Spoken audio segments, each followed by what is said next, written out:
Ladies and gentlemen, the President of the United States.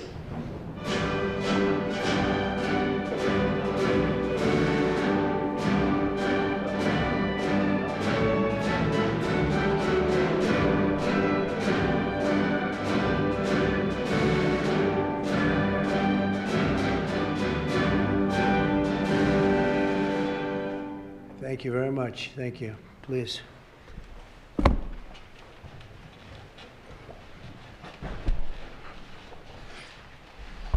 Oh, it's a great honor to have all my friends here. It's like Old Home Week. What a job you're doing. And thank you very much for that. We want to begin by thanking the people that have done such a great job at the White House. They have been doing really incredible work during a shutdown.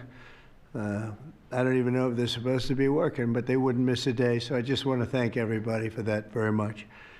And we're here today to discuss a sweeping, unprecedented, and historically successful operation that my administration has carried out in recent weeks to arrest, prosecute, and permanently remove members of foreign drug cartels from American soil. And the people gathered around this table are the ones that are doing it, and in this room. Some of them sitting a little behind. Some of them, I'm surprised, are not actually at the table. You people should be very insulted by that. But you've done a great job back there.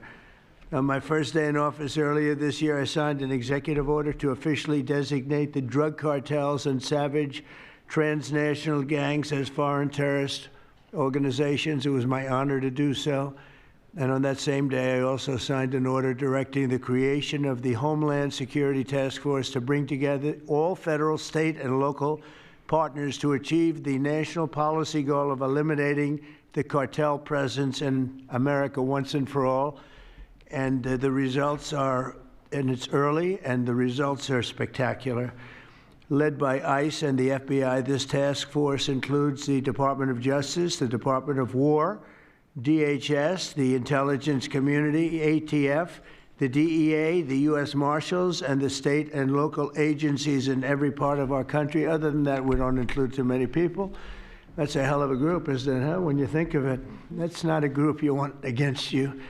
Certainly not at one time. In addition to the task force members, we're pleased to be joined by representatives of law enforcement at every level, the highest level, actually, but every level, including National President of the Fraternal Order of Police, Patrick Yos. Where's Patrick? Patrick, thank you, Patrick. Thank you for the endorsement, too. That really hit it off. I would have gotten 98% anyway, but it was still good to have your endorsement. Thank you, Patrick. I don't forget those things. President of the National Sheriff's Association, Chris West. Chris? Thank you, Chris, very much. Great, good job. Major Cities Chief Association Executive Director Laura Cooper. Laura, thank you, Laura, very much. Major County Sheriffs of America Executive Director Megan Noland. Megan, thank you. Thank you very much. And President of the National Border Patrol Council, my friend, and a very good speaker, by the way. Whenever he gets up and speaks, I say, that guy can really speak.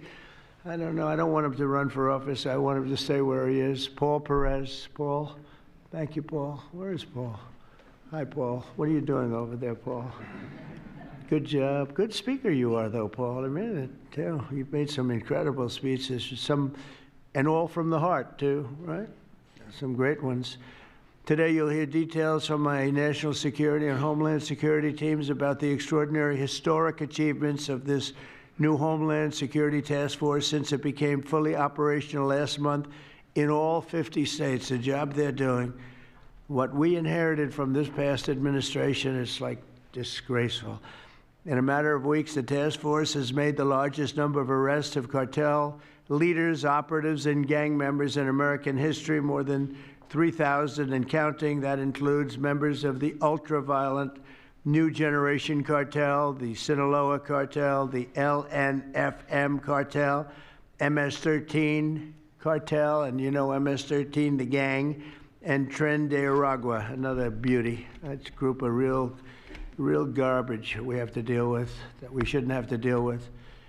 These are, in addition to the massive numbers of dangerous criminals my administration arrested nationwide since January 20th, numbering over 120,000. It's a record, and 120,000 criminal arrests. Thank you very much.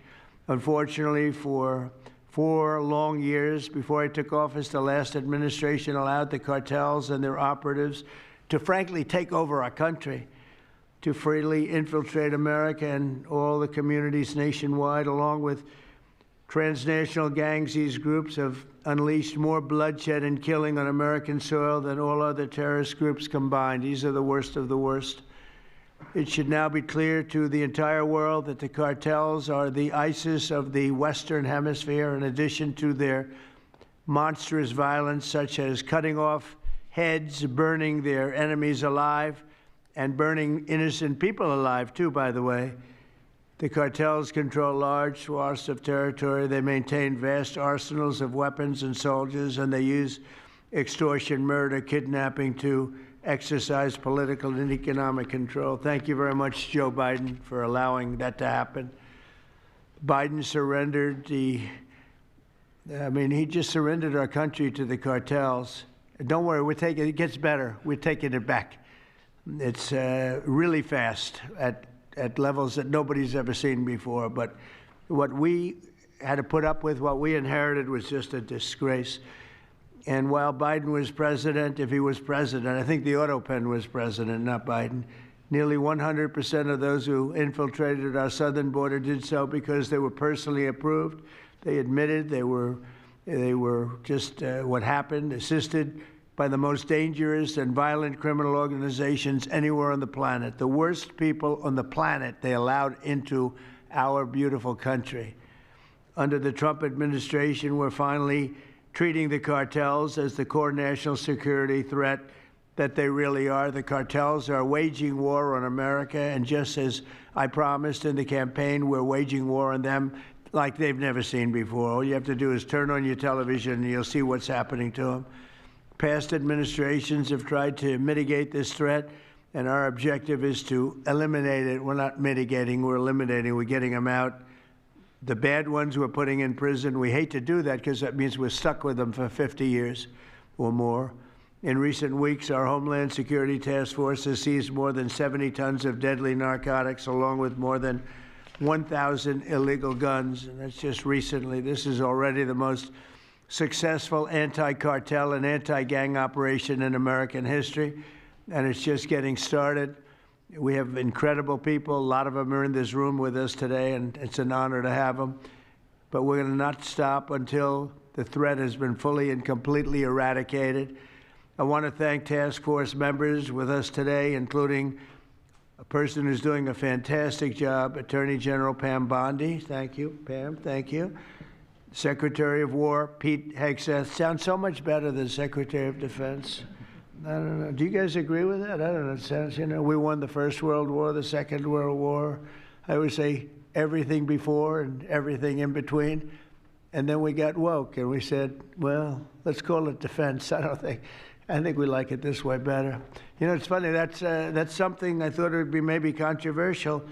And it's only controversial that we changed the name in the first place. It's not controversial at all. It's been unbelievably well accepted, Pete.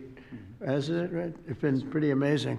I thought it would be controversial. People want to have our country back.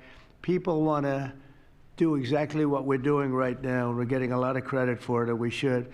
I want to thank, though, Pete. You're doing a great job. Pete Hegseth. Secretary of Homeland Security, Kristi Noem. Kristi, thank you very much. Director of National Intelligence, Tulsi Gabbard.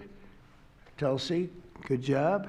And the heads of all of the law enforcement agencies all throughout the room. You're really amazing, the job you've done.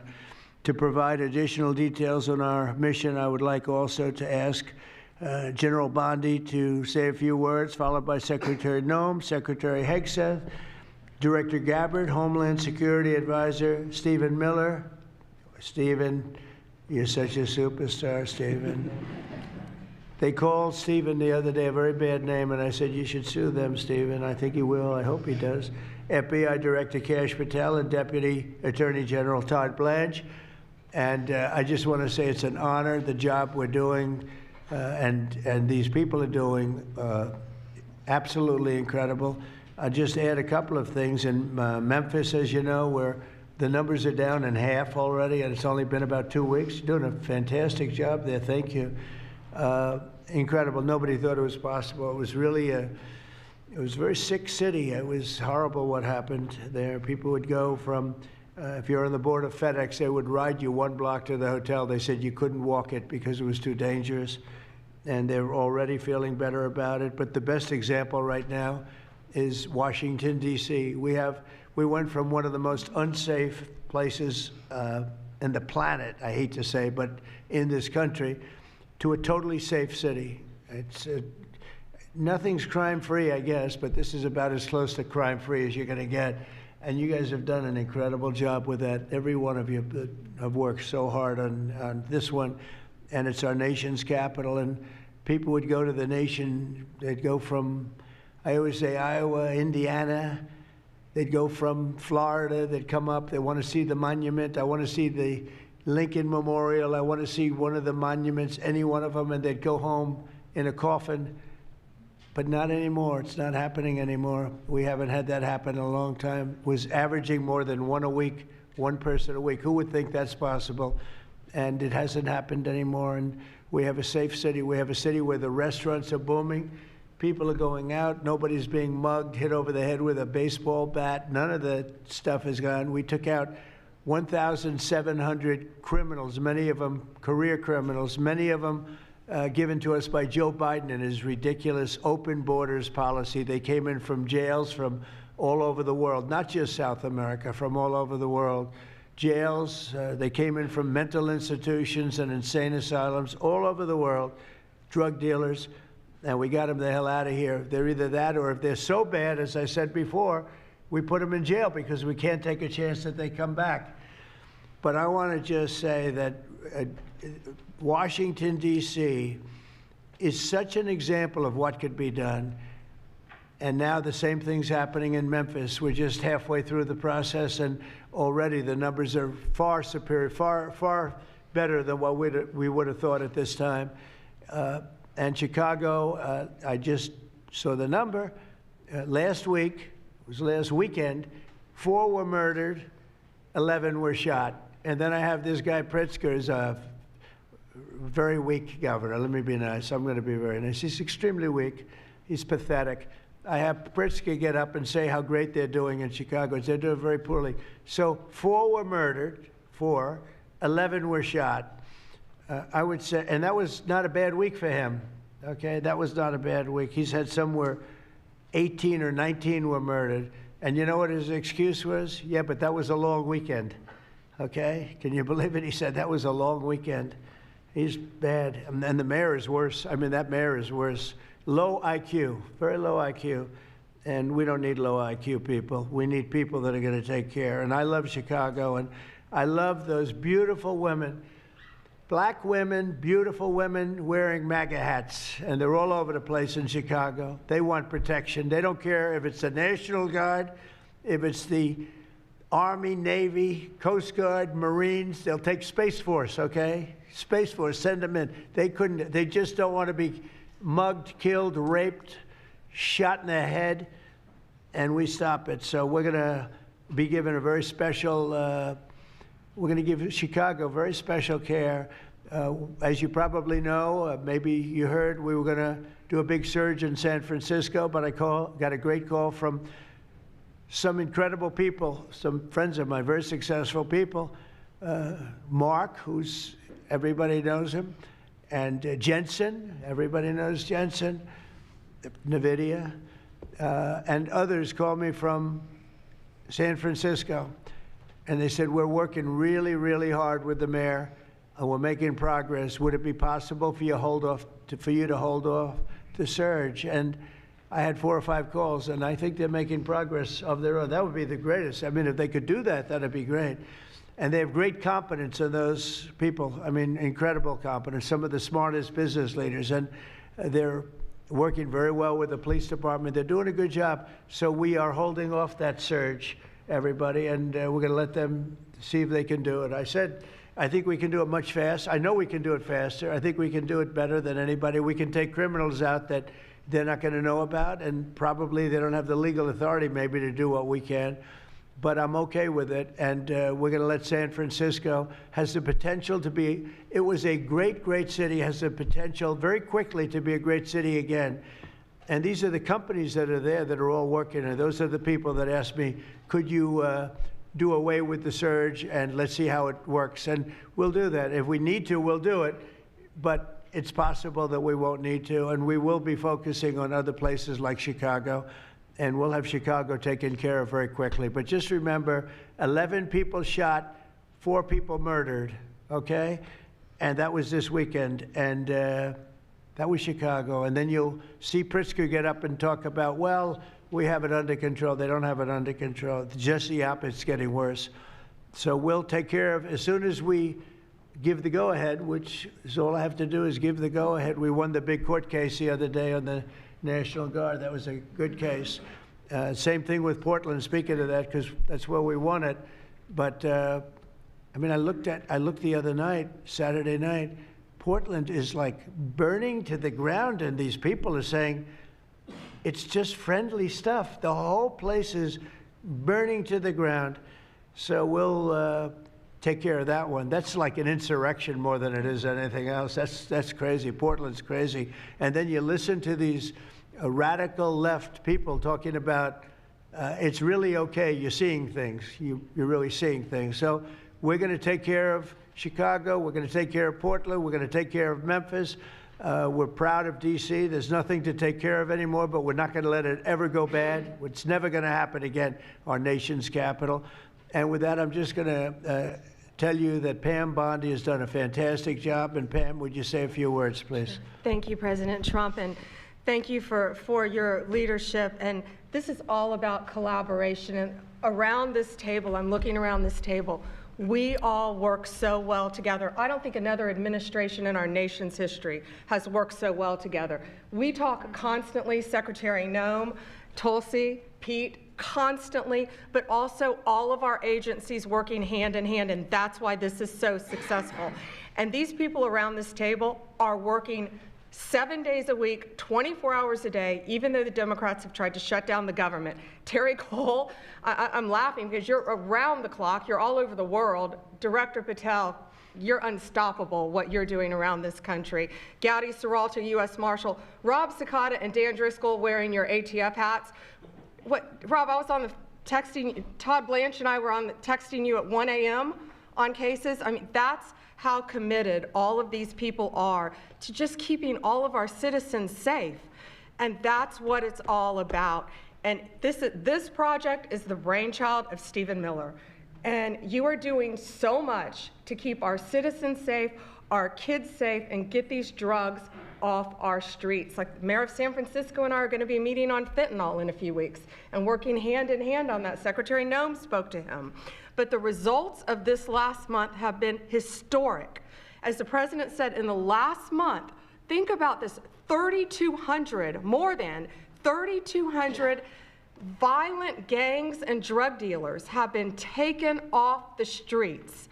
Off the streets. Now, Director Patel and all of these agencies have also been working so hard on getting the leadership.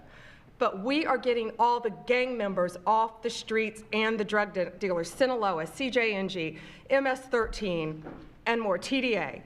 91 tons of drugs have been seized as a result of this task force. We tried to put this in perspective for you. This would be filling 4 18-wheelers, all the drugs just in the last month that have been taken off the streets. 58,000 kilos of cocaine.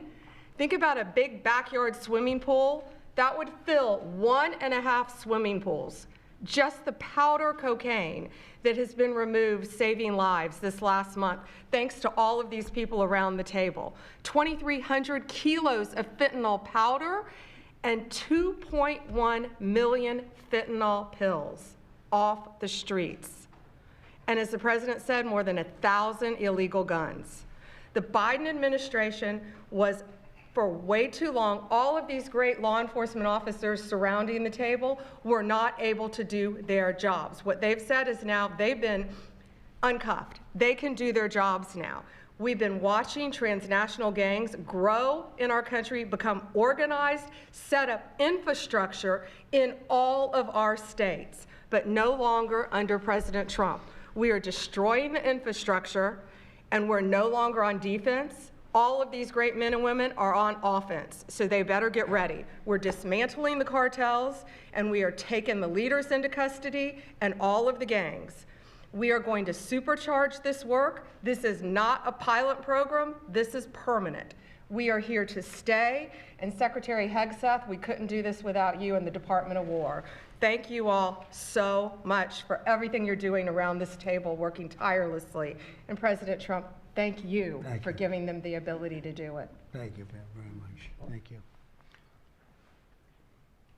Mr. President, since the year 2000, we have lost over 1 million Americans to drugs, to overdoses, to these cartels that have proliferated that kind of a disease on our people and have gone to war with our next generation of Americans.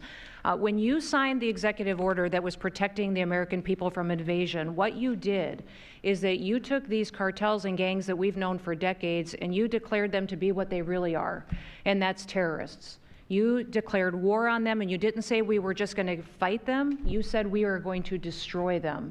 And everybody around this table is so honored to be here to work with you to destroy these terrorists that have been killing Americans for years and getting rich off of it. I'm so proud of the work that was done just in the September surge. You referenced that earlier. We had over 400 operations that went down in those first 43 days of the Homeland Security Task Force in operations that brought, as Pam referenced, 3,200 terrorists to justice, got them off the streets. Sir, we also have had over precursors and chemicals that were brought in. We've had the work at the southern border. We've got Border Patrol here at the table with you. Fentanyl has been cut down by 50% coming into this country over our borders. We've continued to work not just nationally, but internationally and on our maritime borders as well. The ICE agents that have so much violence against them and threats against them, sir, they get up every day ready to work with this task force to be able to keep people safe. And then we've got Coast Guard, who's been doing just a ton of our incredible interdictions out on the seas and the waters in cooperation with operations that you've targeted in the Caribbean with the Department of War. And sir, I just want to thank you for the leadership you put at this table, for your cabinet members, for Stephen Miller, for putting this in place to make sure that what you did when you consolidated the Homeland Security Task Force, you took 1,000 other task forces that were already established in the federal government and you streamlined them into this room, into this group right here, so that we can look at each other in the face every day and say, what's our problem? How do we address it? How do we fix it? And then we go to work together with our arms linked to do exactly what you told us to do. And that's not just protect the American people from invasion, but to kill these terrorists. You gave us the task to eliminate them, destroy them, so that they can't destroy the next generation of Americans. So thank you, sir. Thank you for the people you put around this table. Thank you very much. That's a great job. Thank you. Pete? Yes, sir. Well, thank you, Mr. President, for your leadership. Chief, likewise, Tulsi and Todd and Dan and Pam and Christy and Stephen and Cash. I mean, I could go around the table. From the Department of War, we are thankful and grateful for the incredible effort that your agencies put in. And we could not be more proud to stand shoulder to shoulder with you, not superficially, not kind of over here, but front and center on the Homeland Security Task Force, right there with you. Because our department has spent over 2 decades defending other homelands, and we're very proud to be defending our own. And if you talk to the troops down, say, on the southwest border, Mr. President, morale is sky high and continues to be, because they're proud to be defending their own communities, their own state, and their own country. So when that executive order was signed, the mission was clear: protecting the American people against invasion. And so the Department of War went straight to the southwest border. We still have 10,000 troops there. We have national defense areas. We're standing alongside the Border Patrol, and we've locked that border down, 100% control of the southwest border. You stopped the invasion. And then we're proud to be going on the offense, counter-cartel operations. And it's not counter-cartel, as was mentioned. These are designated terrorist organizations, foreign terrorist organizations. Our generation spent the better part of 2 decades hunting al-Qaeda, hunting ISIS. Well, as the president said, this is the ISIS, this is the al-Qaeda of the Western Hemisphere. They intimidate, they terrorize, they extort, They poison the American people. The president's right. Every boat we strike is 25,000 Americans whose lives are saved because of the drugs that were headed in our direction. So our message to these foreign terrorist organizations is we will treat you like we have treated Al-Qaeda. We will find you, we will map your networks, we will hunt you down, and we will kill you. And you've seen that evidence in the maritime domain, whether it's in the Caribbean or in the Pacific with the last 2 strikes. We know exactly who these people are. We know what networks they work with, what foreign terrorist organizations they're a part of. We know where they're going, where they originated from, what they're carrying. And they know we know. And that will soon start to change the calculus of these boats. So the critique of this is, of course, as often is the case, wrong. We know our authorities. It's locked tight. And we're going to treat them like foreign terrorist organizations on the offense. So the Department of War is not going to degrade or just simply arrest. We're going to defeat and destroy these terrorist organizations to defend the homeland on behalf of the American people, making the jobs of law enforcement safer in the process, making the communities of Americans safer in the process. We think it's a very core mission of the Department of War, and we're proud to be here, Mr. President. Thank you very much, Pete. Thank you. Tulsi, please. Yes, thank you, Mr. President. The key reason that you are hearing about these incredible effects is, number one, the team that you've assembled here and the leadership and the tone that you have set, first and foremost, about keeping the American people safe. The intelligence community plays a critical role in being able to support our law enforcement at the federal, state, and local level to make sure that they are armed with actionable intelligence to be able to actually go after those who threaten the safety and security of the American people. Mr. President, under your leadership, for the first time, there is a newly created National Intelligence Fusion Cell at the Office of the Director of National Intelligence, National Counterterrorism, that has a very simple purpose: to make sure that we have two-way intelligence sharing of actionable information between the intelligence community and law enforcement. I want to talk briefly about 3 successes that we've had just here in the last few weeks, Mr. President, through the success of this interagency fusion cell. Just this last week, our National Counterterrorism Center supported, through actionable intelligence to both U.S. law enforcement as well as Mexican law enforcement, the arrest of a Sinaloa cartel boss, El Plato, in Juarez, Mexico, as well as his top 3 money launderers.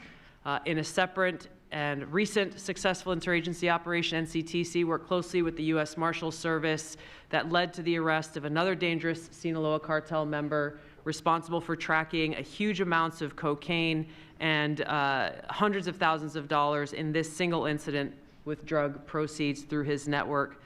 And I'll say the last example I'll share is probably the most insidious, was providing intelligence to the Mexican law enforcement that led to the arrest of a CJNG cartel-affiliated baby trafficker called La Diabla. Her whole money-making operation was centered around luring pregnant women, performing illegal C-sections, harvesting organs, and selling newborn babies. Mr. President, it's your leadership that has made all of this possible. I can tell you, in the midst of this government shutdown, our folks, like everyone around this table, are working 24/7 without pay and eager to get after this because they believe in your leadership and the mission that you have presented to them. Thank you, Mr. President. I'll hand this off to Homeland Security Advisor Stephen Miller, the leader of this task force. Let me just say, Mr. President, that this country was going to die without you. This country was going to actually die without you. That's what we were facing in 2024. We've been invaded for 4 years. Our communities were sinking. Our public safety had gone to zero. Cartels were running entire communities. Sex trafficking, child trafficking, labor trafficking was out of control. Overdoses were out of control. The cartels were claiming more and more territory. City services were buckling. This was a country on the verge of dying, and you alone saved it. And when you stepped forward originally in 2016, you started the movement to make America great again, and that means make America great again in every way, and that means safety and prosperity and peace and freedom from cartels and crime and gangs. And your vision and your leadership in declaring war on the drug cartels is the single most successful public safety initiative in American history. And I need the media to understand what President Trump has done. People have been talking about drug cartels for longer than I've been alive. And everyone has just taken for granted that they can't be touched or stopped. They're too big, they're too powerful, they're too evil, they're too murderous. They can operate with impunity. And in just 9 months, President Trump is the only American leader, not just in our lifetimes, but ever, to actually take the fight to the drug cartels, to actually seek their eradication. And it is happening. And so while the Democrats are shutting the government down and fighting for free health care for illegal aliens, look at what President Trump has assembled here. He's assembled a team under his vision, direction, and leadership that is saving hundreds of thousands of lives. Hundreds of thousands of lives. And only President Trump could have done this. And I will say one last thing, which is that his courage has been an inspiration to everyone else in this room. There are people in this room, looking at, for example, at Todd Lyons, who have been relentlessly doxxed and harassed and threatened. But when they see President Trump's courage, what he's been through for 10 years to save America, when they came after his family, his businesses, his safety, his freedom, everyone at this table knows we can give whatever it takes to get the mission done. So President Trump, thank you for your leadership, your boldness, your courage, and your vision. We're honored to serve underneath you. Well, I want to thank you, Stephen. And I have to say that, I've been making the rounds. I'm leaving tomorrow for some very big meetings, including with the president of China, where I think we're going to come out very well, and everyone's going to be very happy. But everybody said the same thing. A year ago, we had a dead country. We were a dead country. We really were, in a lot of ways, not just this. We were dead as doornails on this, but we were a country that was in serious trouble and beyond that.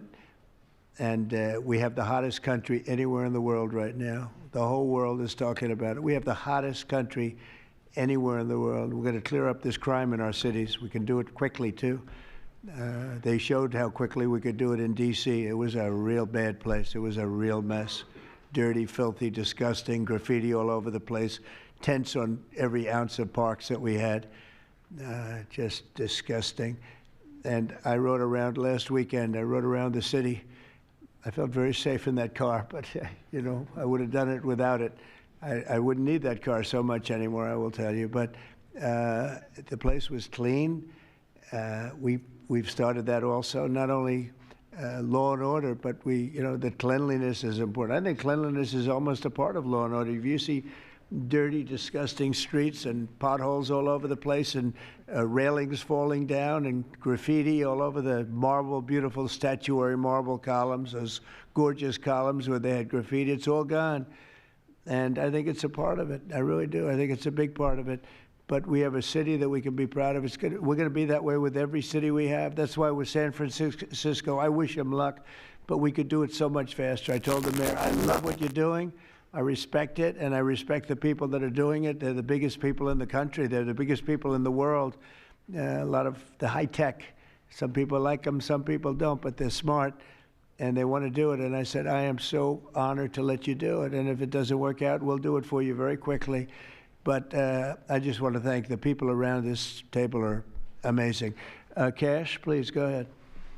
Mr. President, I'll just keep it short, but I think what the media should realize is the amount of courage it takes to do this. And you led that mission. You led it during your campaign, and you brought it to the American people.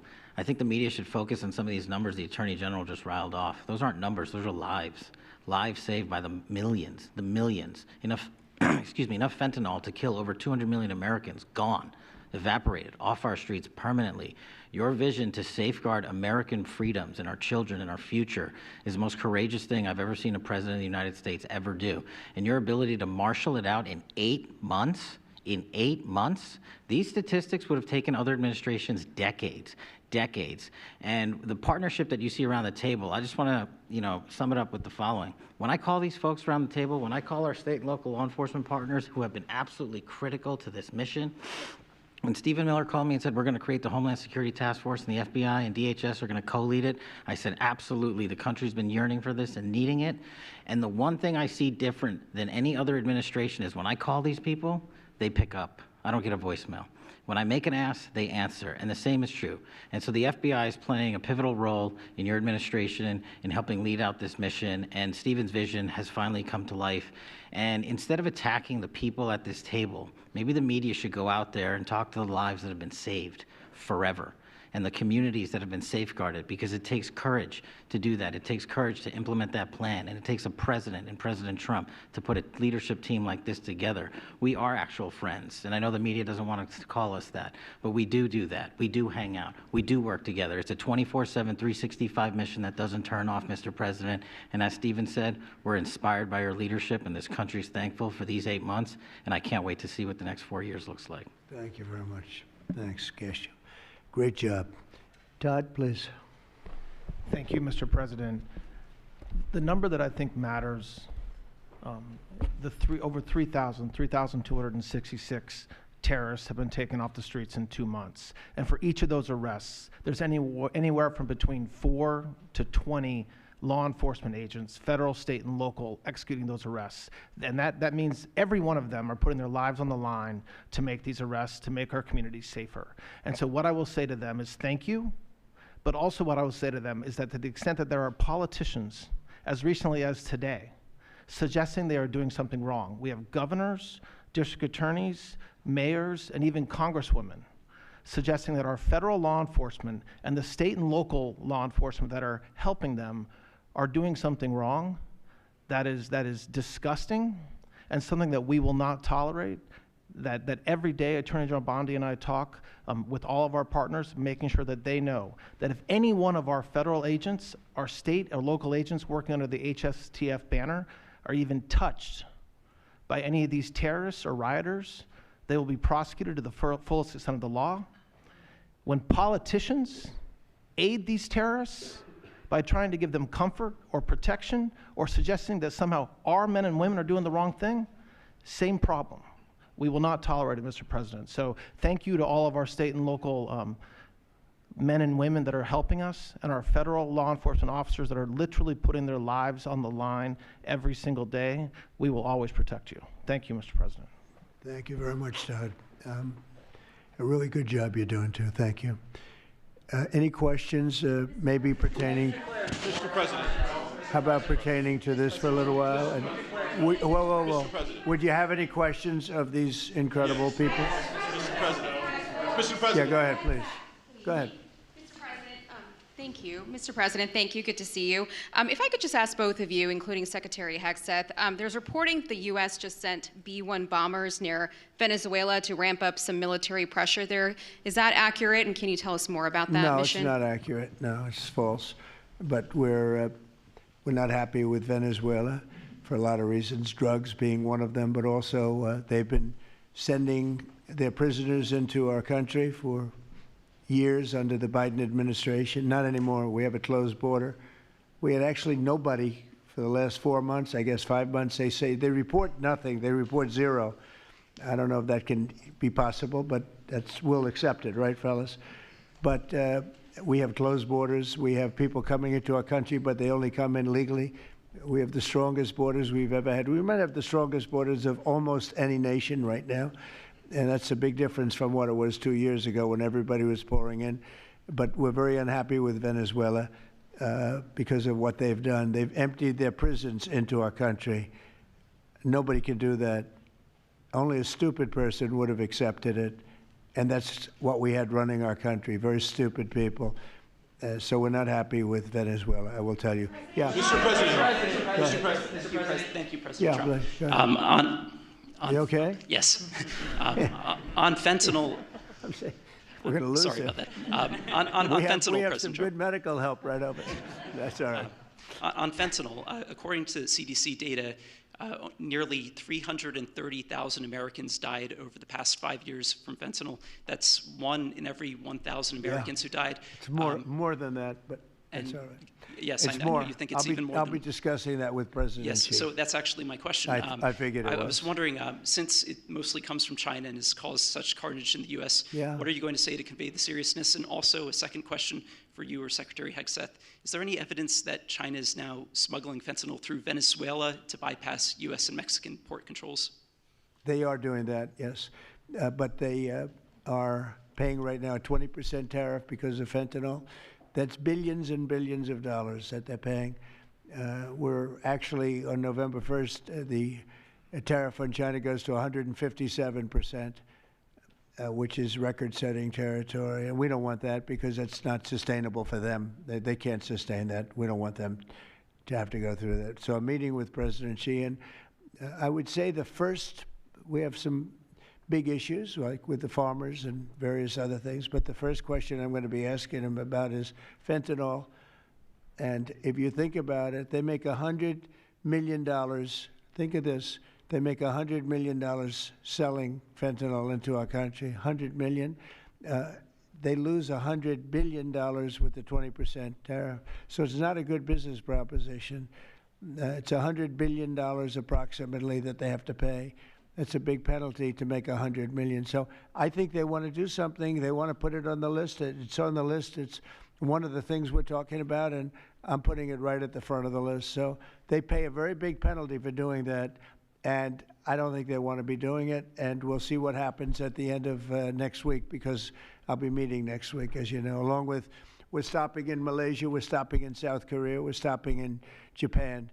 I'm meeting with President Xi actually in South Korea. So it'll be the first thing on the list. Yeah, please. Yes, Mr. President. Mr. President, on the drug boats, sir, has there been any discussion about capturing one so that you can show the amount of narcotics? We know everything about them. Yeah, Jennifer. We know everything about them.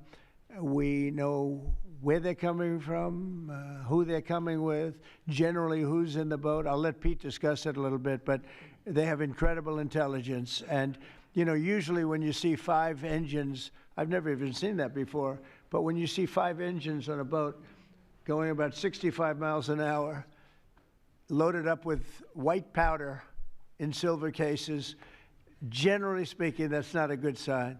They're not going fishing, right? And you don't see any fishing rods, right? So, Pete, I'll let you discuss that a little bit, please. Well, yes, sir. Likewise, generally you don't see fishing in submarines either, sir. So the U.S. military, as I mentioned, nobody better in the world at mapping networks, identifying who's connected to who inside terrorist organizations. It's just the media is used to hearing that when it pertains to Afghanistan and Iraq and ISIS and Al-Qaeda. But if you reframe how you understand the world in our own hemisphere, that's exactly what these foreign terrorist organizations are. And so we will track them, we will map them, we will network them, and we will hunt them and kill them because they're trying to and they are killing and poisoning the American people. And inside that, we have all the license necessary, all the authorities necessary to take these kinetic strikes, and we'll continue to take them. And we've been, you know, just to add, because I think it's important, we've been capturing them for years. You know, it's not like, gee, let's capture one. We've been doing that for years, for 25 years we've been doing it. Not at a level like we're doing it now, I mean, just with the hits we're hitting, but we have much more intensity than any administration's ever had. But we've been capturing these boats for years, and they get back into the system, and they do it again and again and again, and they don't fear that. They have no fear. The thing I can tell you right now, it's very hard to find any floating vessel right now on the Pacific or in the Gulf, and I would like to call it by its official name, the Gulf of America. Another little triumph of the Trump administration. I said for years, I said, why do we call it the Gulf of Mexico? It's 93%, the shoreline is 93%, all right, so I never understood that. So I made that change. I never realized how easy that was going to be, other than, I guess, AP fought us in court, and the judge said, but that's the name. And actually, they were sort of semi-prohibited from even covering us after that. It was pretty amazing. But we have the Gulf of America, and there are very few boats, very, very few boats, not even fishing boats, to be honest. I don't want to do that to the fishing industry, but it's been so effective. And our sea drugs, as they call them, they use the term sea drugs, the drugs coming in by sea, are like 5% of what they were a year ago, less than 5%.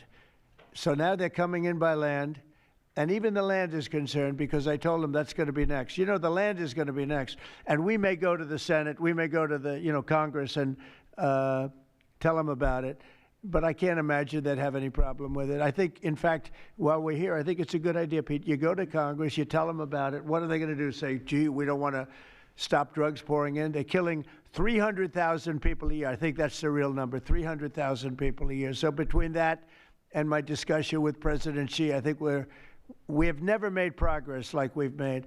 The sea drugs are almost dead, and they can't come in that fast from the land. And the land drugs are much more dangerous for them. It's going to be much more dangerous. You'll be seeing that soon. So that's the way it is, yeah. Go ahead, please. Yeah, go ahead, please. With the glasses, go ahead. Thank you, Mr. President. Good. I wanted to ask, what's your reaction to Representative Dan Goldman calling on NYPD to arrest ICE agents who he says are acting illegally? He says they are illegally assaulting people and illegally detaining people at immigration courts in New York. Well, you know, I know Dan, and Dan's a loser, you understand. He's a guy that doesn't have what it takes. He's been trying so hard, and they're exhausted. I mean, it's so ridiculous, right? A suggestion like that. So, you know, they're just trying so hard, and it's not working. They've even now started imitating me, of all people. They want to imitate me, and they start using foul language, but they use too much of it. You know, you can't use the F word 7 times in one sentence. It doesn't work. It might work once every 7 news conferences, but you can't do it. You can't do it 7 times in one sentence. So I don't know. They're really they're in big trouble. That party. Go ahead. Mr. President. Some alleged smugglers have survived some of these recent strikes and been sent back to their home country. If they're terrorists, why not just arrest and detain them? Go ahead. 2 points on that. First, when I served in Iraq in 2005 and 2006, we used to, in sort of a gallows humor way, talk about the Iraqi catch and release program, the reality that we would catch a lot of people, hand them over, and then they would be recycled back through, and we'd have to recapture them or attack them again. And that's why changing the dynamic and actually taking kinetic strikes on these boats ought change the psychology of these foreign terrorist organizations.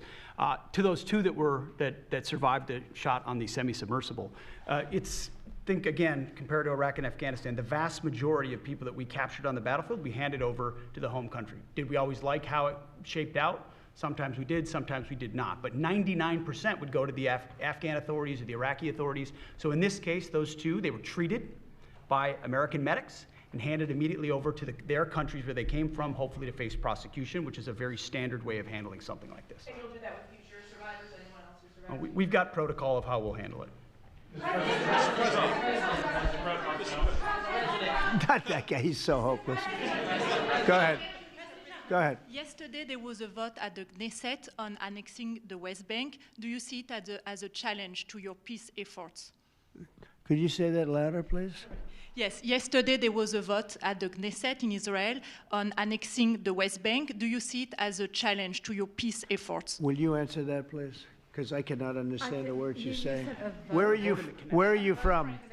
Where are you from? You're from France, beautiful accent, but we can't understand what you're saying. Huh? She said a vote at the Knesset on the West Bank. The West Bank is, don't worry about the West Bank. Israel's not going to do anything with the West Bank, okay? Don't worry about it. Is that your question? They're not going to do anything with the West Bank. Don't worry about it. Israel's doing very well. They're not going to do anything with it. Yeah, please, go ahead. Thank you, President Trump. Are there any safeguards in place to protect Americans from fentanyl and cartels when you leave office in 2028? Any protocols that could be put in place in case a future administration comes in that wants open borders? And I also have a question for the Secretary of War as well after your answer. Well, the if that's biggest okay. thing we can do is make sure they don't come in, because open borders, they would destroy. It's amazing that our country is even surviving with what we went through, coming in by the millions and coming in from the wrong places. You know, I know all these people that run these countries, and they're smart. They're very street smart, and they're not sending their best, you know. They're not sending, they're taking them out of their prisons and their mental institutions, as I say over and over again. They're the drug dealers. They're the drug addicts. They're people that don't work. I mean, the best of them are people that don't work. They don't work. They're on welfare, their form of welfare, which is tiny. You know what their form of welfare? They give you a piece of paper. But they want people that work. They don't let those people come out because they want those people. You know, they cherish those people. Those are the people that make their country run. They give us all of the people that don't work and are murderers. 11,843 murderers came in. 11,800. Many of them committed, more than 50% committed more than one murder. Now, why do we want them? Why would Biden and that group of thugs that he had working for him, why would they accept these people? Why would he accept? Nobody understands it. You know, they say maybe they wanted the vote, but I did great with the Hispanic vote, but these are people from all over the world. Why would they do it? So one question, no matter what I do, I can't, you always like to know the opponent. You have an opponent. What are they getting at? And usually you can. Why would they allow 20 million, maybe 25 million people into this country, almost all of which, but most of which should not have been allowed into our country? It's one of the great enigmas. What they've done to this country should never be forgotten. In history, should never, ever be forgotten. And now it looks like we're going to have a communist mayor in New York. That'll be a lot of fun.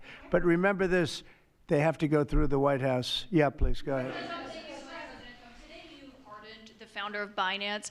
Can you explain why you chose to pardon him? And did it have anything to do with his involvement in your Which one? family's... Who is that? The founder of Binance. He has an involvement in your own family's crypto business. The recent one, yes. I believe we're talking about the same person, because I do pardon a lot of people. I don't know. He was recommended by a lot of people. A lot of people say that, are you talking about the crypto person? Yes. A lot of people say that he wasn't guilty of anything. He served 4 months in jail, and they say that he was not guilty of anything, that what he did, well, you don't know much about crypto. You know nothing about nothing, you fake news.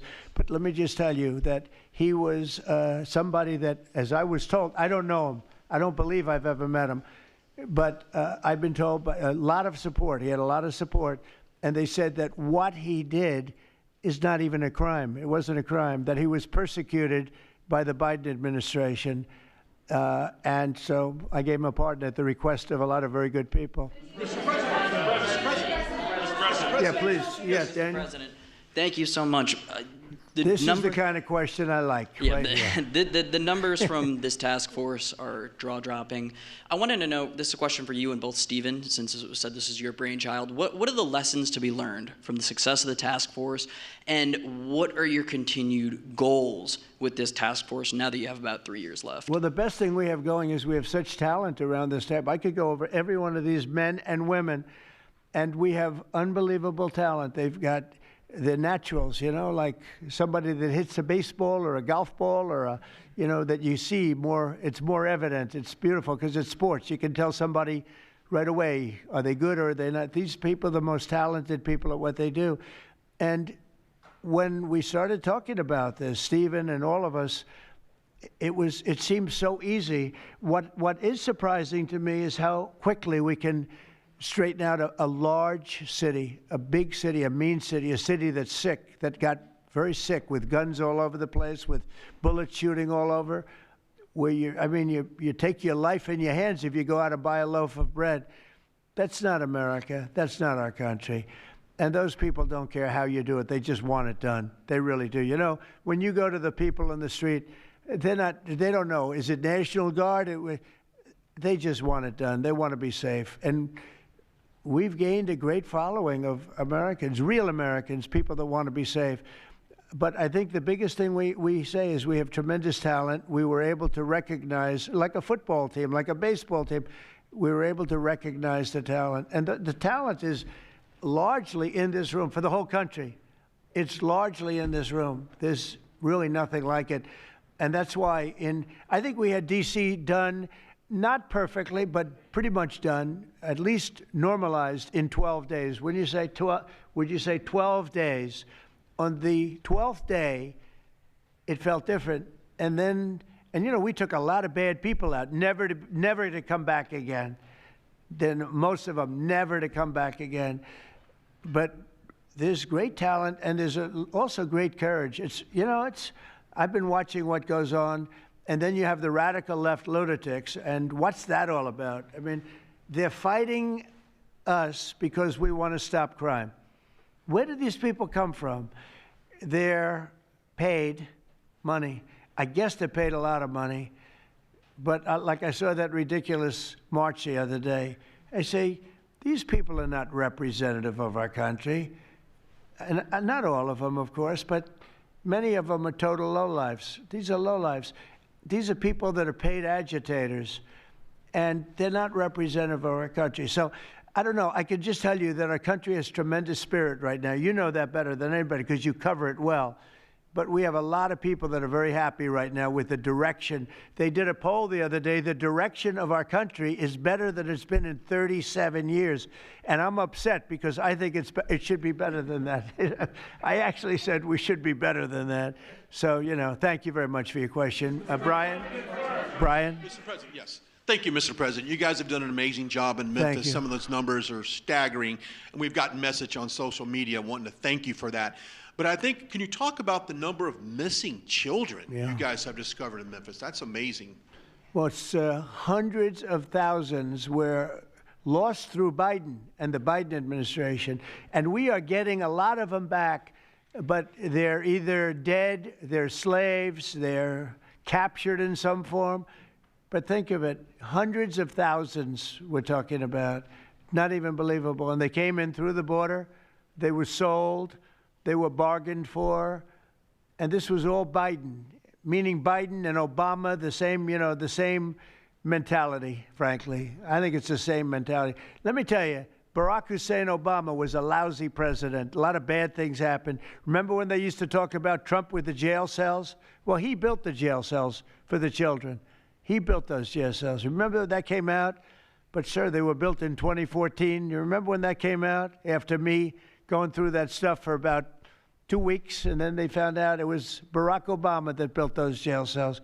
No, these people they were bad leaders. I hope we don't have it again. I hope we don't have it again because, you know, our country's come back a long way, but it can only withstand so much, and we don't want to ever go through that again. We never want to have open borders again. We don't want to have men playing in women's sports. We don't want to have transgender for everybody. We don't want that. We want to have a great country with low interest rates, nice housing, great education, a strong military, the basics. Yes, please. In last night's New York City mayoral debate, Zohran Mamdani said he would close Rikers Island if elected. What kind of impact would that have on public safety? Well, it's not good. I guess it's not a very nice place, but you need it. You know, you need something. You have a lot of additional people in New York City that should not have been here. They came here through the open border, through Biden's. You know, I don't know how they even do it. New York City's always been tight for money. And then they spend, you know, $8 billion, and nobody complains about it, on people that just showed up and they just came out of nowhere. Where did they get the money? All of a sudden they have money. I tell you what, we have to keep our prisons very fair and very safe, but you get a lot of criminals. We have a lot of additional criminals. I used to talk about it. They used to say, well, only good people come in from foreign countries. I said, that's not right. I didn't know that for a fact, but it had just started, right? The open borders and people flowing in by the millions. They make our criminals look like the nicest people on earth. That's the only good thing. They make our criminals look like nice people. They are the meanest, the most vicious. Tren de Aragua, you don't get any sicker. They cut people's fingers off because they called the cop. Did you call the cop? Yes. They cut off his finger so he can't call the cop anymore. And then they said, next time we're going to cut off your hand if you cut, because they took over his apartment in Colorado. You know, Colorado, they took over a town, then they took over another town, and you have a weak governor over there. He doesn't know what the hell he's doing, so he lets it go on. But we're getting them out of here. We're getting them all out. They're going back to lots of, not just Venezuela, they're going back to lots of countries. Venezuela would be one, however. Yeah, please. Thank you, Mr. President. Yeah. A moment ago, you said that if Secretary Hegseth went to Congress and briefed them on the operations against we will go, I said. You will go. And we it would will be go. difficult for them to object. I don't see any loss in going. No reason not to. You know, they'll always complain, oh, we should have gone. So we're going to definitely, I'd like to just tell you, let's go. We'll go.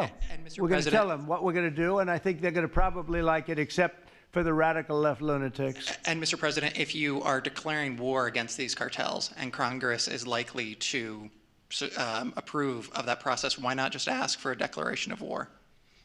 Well, I don't think we're going to necessarily ask for a declaration of war. I think we're just going to kill people that are bringing drugs into our country.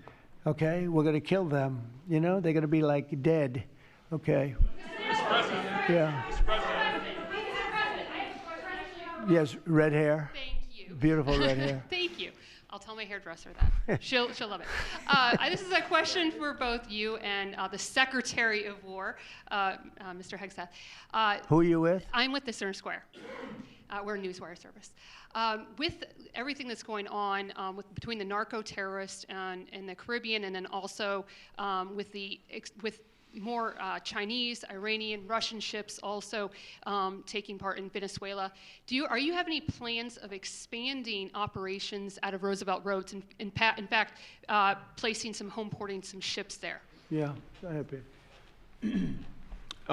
We're familiar with the location that you're referring to, and we'll make sure that we're properly displaced in order to deal with the contingency we're dealing with there, and also any ways in which other countries would attempt to be involved also. So we can walk and chew gum. We're definitely keeping our eyes on near-peer adversaries at the same time, but we think sending a message on these cartels, these narco-terrorists, is an important inside our hemisphere, which for far too long, other presidents, as the president pointed out, they've ignored our own backyard and allowed other countries to increase their influence here, which only threatens the American people. We're changing that. One big thing that has happened, though, because you mentioned expansion and expand our efforts. So when I was running for office, second term, everybody was talking about the fact that nobody wanted to join the military, nobody wanted to join the great police force. You know, they didn't want to join New York's finest or any of our police forces. They didn't want to join anything having to do almost like with the country with the uniform. We are setting records with the Army, Navy, Air Force, Marines, Space Force, Coast Guard. We're setting records. We've never had anything like it. And I'll tell you when it started, November 5th. We didn't even have to wait till January 20th. They saw spirit. And now we have people coming in that are, it's unbelievable. And if we wanted to increase our military force, if we wanted to increase any one of these, including police forces, they can now get men. People didn't want to be policemen and women. They didn't want to be firemen and women. They didn't want to go into the military. We were having tremendous recruiting problems, and now we're setting records. We literally, last year at this time, you were doing stories that the recruitment was a disaster. We couldn't get men and women to go into the military. Now we have such an overabundance. We've never had, I mean, it's, as I understand it, it's like record-setting recruitment. This is in less than a year. It's been amazing. So this is a good time to expand if we want to do it. And I think we should. I think we should. And we probably will. Yeah, please. Yeah. Blue. A couple questions for you. First for you and Secretary Hegseth. Is the administration supportive of sending National Guardsmen to cities for the express purpose of aiding deportation and immigration enforcement efforts? To expand deportation efforts? Sending National Guardsmen to U.S. cities for the express purpose of aiding deportation and immigration enforcement efforts. What we've done so far is stand alongside federal law enforcement in every way, facilities and personnel, but also we have a great deal of lift inside the military. We're able to move assets in a way that no other aspect of the U.S. government can. And so where we can rapidly assist with mass deportations, we have been happy to do that. And then one more question, if I may. Is the administration at all supportive of potential measures to crack down or regulate or even ban apps that track ICE agents' locations? What do you mean by that? Like specific apps that are used to track the location of ICE agents? I guess we'll do that. I'm not a big app guy. I'm not into that too much. I think Pam might be it. Let's go. Yes. Good answer there. Yes. These organizations, President Trump, are coming in and their apps to track our federal law enforcement officers, and it jeopardizes their lives, where they're going to be, their location. And we've actually been working really well with the tech companies who have been cooperating because they don't want our law enforcement officers to get injured. So yes. Well, I mean, I see it with ICE, where they're having, you know, where they define where they live, who they are.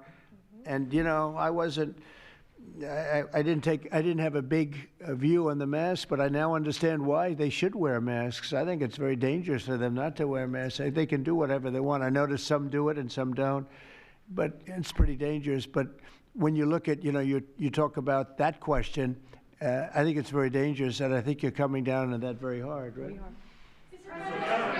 Yeah, please. Sir, Mr. President. Go ahead. Thank you, sir. When you were running for re-election in 2024, you released a video statement where you made this exact promise to show no mercy on the cartels and employ every military asset necessary to combat them. In that same video, you also said that you plan to expose all the bribes and corruptions with politicians and the cartels. We're doing that. Has your we're task trying to force do been that. looking into that in American politicians? Yeah, where the money's coming from. Because you see it. Like even that garbage deal they had this weekend, which was embarrassing to them, and the crowds were much more, the crowds were not big. Those crowds were not big at all. But when you look at signs, and they're all made beautifully, the yellow signs, I saw the yellows, the blues, but they're all made professionally in a printing shop, looks like on Madison Avenue someplace. Some guy is paying for all that stuff. And we don't mind protest. Protest is a good thing. I protest. I'm always protesting, right? But when you see some of these people are going crazy. They're going crazy because they're getting paid. Because there's no reason for them to be going crazy. But you watch some of them, and they're professional agitators, and we are finding out who's paying them. Yeah, we have a lot of information about who they are. You're going to be very surprised when you find out. And I have a question for Secretary Hegseth. Sir, a memo circulating on social media details the establishment of a National Guard response force that's going to be trained in crowd control and civil unrest and deployed in all 50 states by April of 2026. Can you verify the authenticity of that memo, and do you have any more information on the operations? I'm not going to answer particulars on something that may be in the planning process, but we definitely do have multiple layers of National Guard response forces, whether it's in each state, whether it's regionally, whether it's Title 10 active duty, whether it's Washington, D.C. We've got a lot of different ways that constitutionally and legally we can employ Title 10 and Title 32 forces, and we will do so when necessary.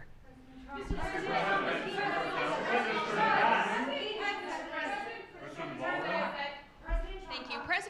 President Putin basically said today that Russia is immune from U.S. sanctions. He said that it would not impact the Russian economy in any serious way. Is he Good. wrong? I'm glad he feels that way. That's good. I'll let you know about it in 6 months from now. Okay. Let's see how it all works out. Yeah. Go ahead, please. Blue. One about the shutdown. I'm Taylor Poplars with Spectrum News. The same day you established this task force back on January 20th was the same day you pardoned the January 6th defendants. Yeah, very proud of that. Yeah. Just last weekend, one of them was charged with allegedly threatening to kill House Minority Leader Hakeem Jeffries. And a big theme of this task force has been allowing law enforcement to do their job and holding accountable people who go after law enforcement. Do you worry that your actions back on day one undermine what this task force is trying to accomplish? No, you have thousands of people that we're dealing with, and if one goes haywire, look at what this guy in Virginia said, where he wanted to kill his opponent. He's going to kill his opponent. He's going to kill his opponent's children and I think wife, and he continues to run. And the Democrats continue. He's running for Attorney General in Virginia. Look what he said. So now, do you think all Democrats should be prohibited from living anymore? I mean, think of what he said. He's going to kill his opponent, and he's going to kill the children of his opponent, and I think the wife. I said, this guy's sick. That is a sick guy. And how do you vote for somebody like that? But I don't view that every Democrat would say that, because not every Democrat would say that. So you can't, you could have one person, but I don't know of the incident. I can say we're very proud of what we did. We had the courage to do something that should have been done. The problem sometimes the Republicans are too nice. They're a very nice party. The Democrats play a much dirtier fight. It's amazing. You go after dirty cops like Comey, and you go after, these are dirty cops. Letitia James is a dirty cop. You go after these people, and they say how horrible you are, and yet I got indicted 5 times and impeached twice. Nobody says anything about that. They say, they actually said the other day, he's trying to indict somebody. I got indicted 4 or 5 times, Todd, maybe more than that. Yeah, I think you could say 87 times if you really think about it, right? With the charges, a bunch of phony guys, but nobody says anything about that. But they mentioned it the other way. No, the Democrats play a very dirty game. It's all they're good at. They're good at a couple of things: cheating on elections and playing very dirty. And they have one good trait: they stick together. They stick together. They stick together through the worst policies that anybody's ever seen. It's unbelievable how they stick together. And I respect them for sticking together, but it's a dead party because their policies are no good. Okay. Brian, we'll do a few more and we'll go home. Wonderful. Everybody's going to go home. I'm going back to the Oval Office, however. Speaking of Democrats, there's a report that there's a grand jury on Adam Schiff for apparent mortgage fraud. If he is indicted, should he step down as a U.S. Senator? Well, you know, I'm not going to comment on that. I will just say Adam Schiff is one of the lowest forms of scum I've ever dealt with in politics. He's a horrible human being, very dishonest person. I have no idea what's going on. You tell me that he's going to be indicted. I don't know. You could ask Pam. I don't know if she could say it. Probably you are allowed to say it, but I wouldn't know about that. I can only tell you he's a very bad. I think he's actually a sick person. Do you want to talk about that? We're not going to comment on any grand jury that's open. We can't legally. I don't know. By the way, I hope it's true, but I don't know anything about it. Yeah, please. Oh, millions of dollars, yeah. Well, I also give, I give a lot of money to the White House. The White House is, as you know, I give my salary, and I usually like to steer it to the White House because this house was a little bit abandoned. First of all, for 4 years, you had a guy walking around that didn't know where the hell he was. And this house was not taken care of the way it was supposed to be. I take very good care of property. I was very good at that. And you'll notice the floors downstairs. I paid for them. Marble, the most beautiful marble you've ever seen. The white floors down in the palm room, which they look like they came out of, I don't want to lose because they're big supporters of mine, Home Depot, so I'm not going to say bad, but they did come out of a box from Home Depot about 30 years ago. They were all broken, but now they have the most beautiful floors, the most beautiful lights and chandeliers. I think most of you, Brian, you've seen that, right? Yes. How beautiful is that? And I take care of it. So I spend millions of dollars on this building, taking care of it. It was not properly maintained. And now it's starting to gleam like it should. It should really gleam. And you should go down and visit the Presidential Walk of Fame. Have you seen it? It's quite good. I'm sure that a lot of people coming to the White House, it's hot. It's very hot. But it's really a tribute to the presidents, past presidents of our country. Yeah, please. Mr. President. Yeah, behind you, please. Yeah, go ahead. Thank Go you. ahead. So on Monday, a question for you as well as Secretary Noem. On Monday, Mayor Karen Bass of LA and Representative Robert Garcia, they held a press conference and they called for an investigation into DHS, accusing them of unlawfully arresting U.S. citizens and racially profiling and only arresting people because, in Robert Garcia's words, they look like me. He's a Hispanic individual. Do you have a response to that? Are you asking me that question? You as well as Secretary Noem. They are arresting bad criminals, and they're really good at it, too. I look at the numbers, they always like to say that, oh, you're arresting this and that. Then when you check it, you find out, geez, almost every single time, and, obviously every once in a while they may get one wrong, but they always correct it. They're able to correct it. But they are arresting really bad people. They're arresting people that kill, people that would cut your throat and not even care about it. These are brave people, and it's very dangerous. And if they go even a little bit too far, they get into trouble, which is a shame. I protect them, but they get into trouble. But they're arresting very serious criminals, and they're getting them out of here. Okay, one or two more. Doug, do you have a question? I'd love to have Doug have a question, our great photographer, because he's such a great guy. And he might be the most talented person over there. I don't know. Go ahead. Let's hear your question. This guy's a real beauty. On the cartel strategy, hearing you talk about it as a war, hearing Secretary Hegseth talk about defeating and destroying and the comparisons to ISIS and Al-Qaeda, those efforts took American troops being engaged in foreign countries. Do you think that's ultimately where this is headed with the cartels, having American troops in countries like Venezuela? No, the cartels are very bad. They had a lot of bad people coming in. They were interviewed recently, and they were asking people what their problem was, and one guy said, yes, I'm up for murder. Didn't know what he was saying, obviously. You know, I'm sure his lawyer was not thrilled with his statement, but no, they're rough people coming into those cartels. Those cartels are rough. You look at what happens, the trip up is horrible, especially for women. They're being killed, they're being raped at levels that nobody thought even possible. In my opening speech, I mentioned that, but in a very light way. I mentioned the word rape. Then I found out that you take a look at what happens in those cartels. It's horrible what's going on. And we're doing the world a big service by just telling them, you know, you don't have too many cartels now because they know when they get up here, they're going to be stopped. Under Biden, they were just flowing into the country. It didn't matter what you were, where you came from, what you looked like, what your record. They didn't check records. Millions of people came into this country that should not be in our country right now. We've gotten a lot of them out. It's the single biggest problem that we were given. Inflation, I've already taken care of. Economically, the country is the strongest it's ever been. Thank God for tariffs. If we didn't have tariffs, we'd be a third world nation. But thank God for tariffs. We're the richest nation in the world now because of tariffs.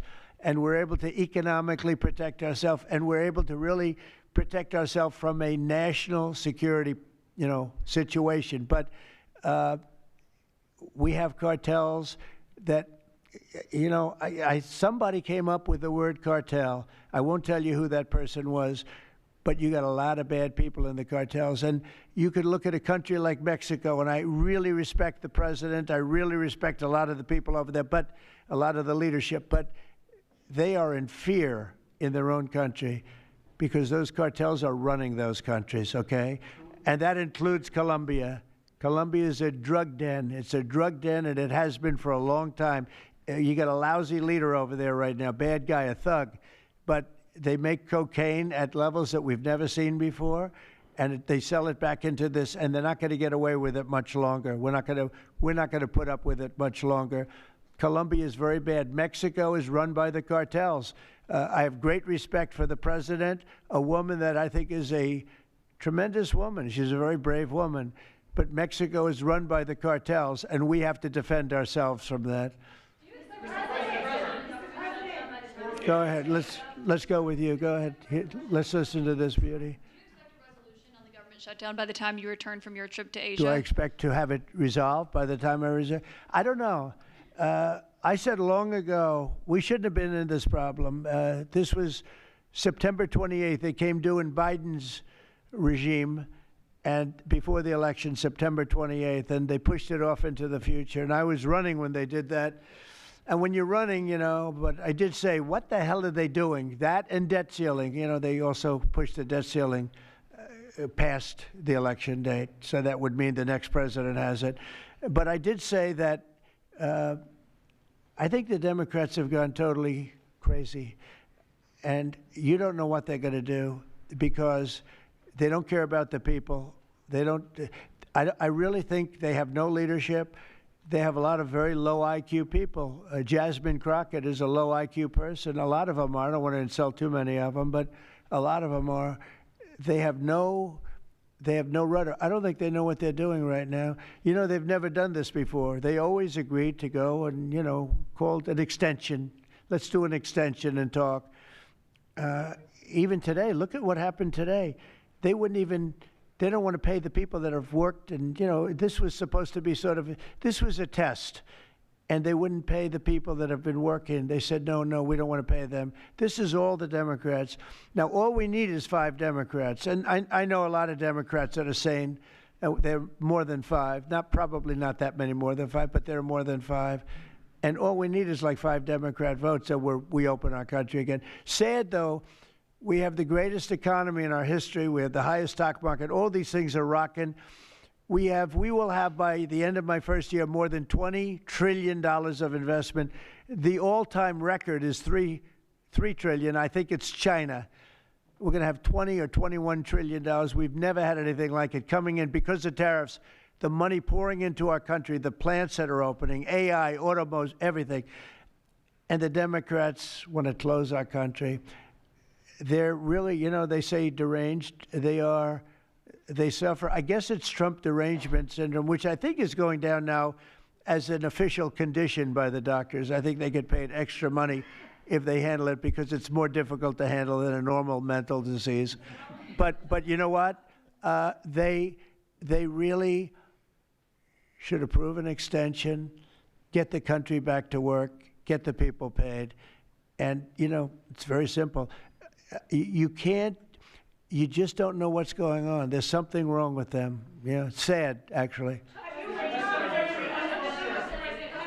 you raised the full $300 million needed to fund your? Have you raised the full $300 million needed to fund your ballroom? And how much specifically are you donating to this construction raised, project? I think $350 million. All donor money and money that we put up. We've raised. It's going to be. It's going to cost right in the neighborhood of $300 million. It's been expanded and made absolutely. It'll be the most beautiful ballroom anywhere in the world, I think. And how much specifically are you donating to it personally? How much am I donating? I won't be able to tell you until I finish, but I'll donate whatever's needed. I'll tell you that. Do I have a name for the? I won't get into that now. Yeah, go ahead, please. In the next couple of days, a lot of Americans are going to go without their first full paychecks. Federal workers. By the way, a friend of mine, talking about donors, a friend of mine, a man that's great. I'm not going to use his name unless he lets me do it. Susie can tell you about this, but he called us the other day and he said, I'd like to contribute any shortfall you have because of the Democrat shutdown. I'd like to personally contribute any shortfall you have with the military because I love the military and I love the country. And any shortfall, if there's a shortfall, I'll contribute it. And today he sent us a check for $130 million. I would love to tell you he doesn't really want the recognition, if you want to know the truth, but he gave us a check for $130 million, which was sort of a shortfall, yeah. And that's going to go to the military, yeah. Is that the correct number? $130 million. That's what I call a patriot. Okay, thank you very much, everybody. Thank you. Thank you.